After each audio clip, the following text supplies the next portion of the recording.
folks, I'm Tom Basso and welcome to Week in Review. This is where we take a look back at all the reviews that the Dice Tower put out the past week, and we just give you short snippets of what we think of each of those games, and then you can check the description and find full links of all those reviews there. Are you ready? Here we go. Hey folks, welcome back to another Week in Review. This week I was able to be part of 4 videos for you. I did 3 reviews of my own, and then we also did another collaboration with Tom. We'll get to that in just a moment. The first video that I was able to take care of, though, was a game called The Gate. It's from Hope S. Huang and Gary Kim Games. And it's basically a deck builder where it's set in the same universe as the Dome, where you are trying to attack each other's gates. And the first person to either shut down 2 of the other person's gates or cause 7 points of damage is the winner. It's a quick, neat little deck builder that had some production issues, and I go over that, but check that video out. I was also able to do another little card game called Deterrence 2062, where it's a hand management game where it's set in a futuristic Cold War between Russia and America, and first person to either declare peace or launch a successful missile attack on an opponent's city is the winner. So you can check that out, see if you might like it. And then I was also able to do a kind of a modified unboxing, but also a little bit of a review thrown in there for the new big box expansion for Imperial Assault called the Bespin Gambit. A lot of cool stuff in there, especially for the skirmish stuff that you get for the game. That's what I mainly focused on. We'll do another campaign video for it later on in the future, but those are my 3 reviews. And then Tom and I did a preview for the United Kingdom Gaming Expo that's about to happen next week, or rather this week, in Birmingham, UK. So Tom and I will both be there. We did a preview for that, so go check that out as well. And that is it for me. We'll see you on the flip side, folks. This week I reviewed my very first game, which was Spheres of Influence. In its class of game, which is dice chuck and area control, I gave it a solid 8 out of 10. Check out my review. Thank you very much for watching. See you next week. Hey guys, this week I only got to review one game, and that game is called Orléans. In this game you are building up your dominance and just trying to be the best and the greatest and using your workers to the most, and it really is a fast Euro game and I like it a lot. It just hits on all cylinders, so check it out. And last week I missed the week in review, so here it is. It is Tiny Epic Galaxies and Grand Austria Hotel. Both this game have one quality that I don't like, but they are good in other fashions, so you should check those out as well. But this is better than this one in my opinion, but please check them out. Okay, thanks for watching and see you next week. Hey everybody, Garcia here. Last week I reviewed 6 games. Let's take a look at them. I reviewed The Lounge, a Mafia game, which is werewolf/mafia. This one has prettier artwork than most, but worse rules, so I gave it a pass. I reviewed Monster My Neighbor. Monster My Neighbor is a little bit of a bluffing sort of guess who's who game, and it's alright, but it's kind of fluffy and super random, so this is mostly a pass for me as well. I reviewed Arctic Scavengers, which is a post-apocalyptic deck building game.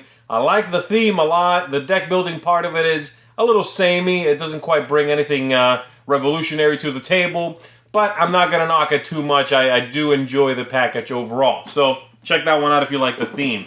I reviewed Lost Legacy 4th Chronicle. This one is more Lost Legacy, which is a game kind of like Love Letter if you're not familiar with it. And this one's not really the best set out there, but it's not the worst set. I would recommend it for people who are already into Lost Legacy and want more of that, but probably don't want to start with this one. Really confrontational set also. I reviewed Sherlock 13, which is a micro game deduction game, which is a weird combination, but it works interestingly enough. There is really cool artwork in here. There is some pretty straightforward sort of elimination of possibilities and then guessing who the whodunit, you know. I like it. I think it's a little fluffy maybe for deduction masterminds out there, but for me it worked. And then finally, the big surprise for me was this, Coffee Roaster, which is a solitaire game for just 1 player, and it's a bag building game. Very interesting concept, weird theme, but it works well, and the whole thing has cool components and just really, came out of nowhere and surprised me. So thumbs way up on this one. And there you have it. That's it for me. I'll see you next time. Okay, so First I played Mash and Max, which is kind of a mass market kids game where the guy smashes things, which sounds super fun, but even for kids they found it boring because it is complete and utter randomness. Very unfortunate. Then Sun, Moon, and Stars, which is a micro game in which you're trying to maneuver Sun, Moon, and Stars to where you are to win. Boring. Really it is. There's just I don't feel like there's a lot of options. This micro game doesn't work. Then Princess Bride, a battle of wits, which recreates the famous "Is there poison in my glass or your scene?" which sounds amazing, but it can go up to 10 players. It's super chaotic, just kind of a mess, not really that fun. Then Bad Medicine, a party game which I think some people are going to like, but I'm not a big fan of because it's super focused. It's like many of these games where you're trying to sell somebody on something, but in this one it's only medicine, and also it felt like a little bit too contrived. I said fart. And I don't know, I just wasn't my style. Bear Valley. This is a push your luck style game where you're going through a forest trying to get to another one and trying to avoid bears. It's by Carl Chuddick, but really don't take that name to mean anything because it's simply just a push your luck style game. It is good. I enjoyed it, especially just the basic game. Linky. This is a party game where you're trying to find a link between answers to trivia.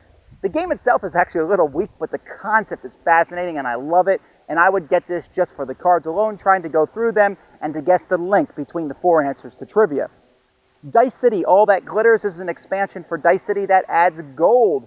This is something that you can some people might say it should have been included in the basic game, but it's one of those things where you just add it in. When I teach new people, I add it in. It adds gold, a wild resource, another way to end the game, and just some more buildings. Very small expansion, but good. Magecraft. This is a really cool game. It's another bag building game where you're pulling stuff from a bag, using it to cast spells, a 2-player game. Yeah, there's a lot of those, mage versus mage, but this one felt different, and you could also pull off some really cool combos. Very unique. Then, Imhotep. This was one of the nominees for Spiel des Jahres, and this one is a solid family game with some heavy interactivity between the different players. Just simple, I'm going to build cubes, but they're big chunky cubes, and the cubes make sense here because you're building pyramids and obelisks. A lot of fun. And then Mystic Vale. This one is from AEG. It's a card crafting game. I love the concept of this game. Cannot wait to see where it goes, where you're putting clear cards in sleeves and building cards. You can build super uber powerful cards. You can have a whole lot of different cards. Cool mechanisms in this game. Also, last week I did my top 10 games that start with the letter X. That was a chore. Top 10 that start with the letter Y. And we did a top 10 list on games that need just one change made to them. Anyhow, that's what we did last week at the Dice Tower. I'm Tom Vassell. Thanks for watching Week in Review.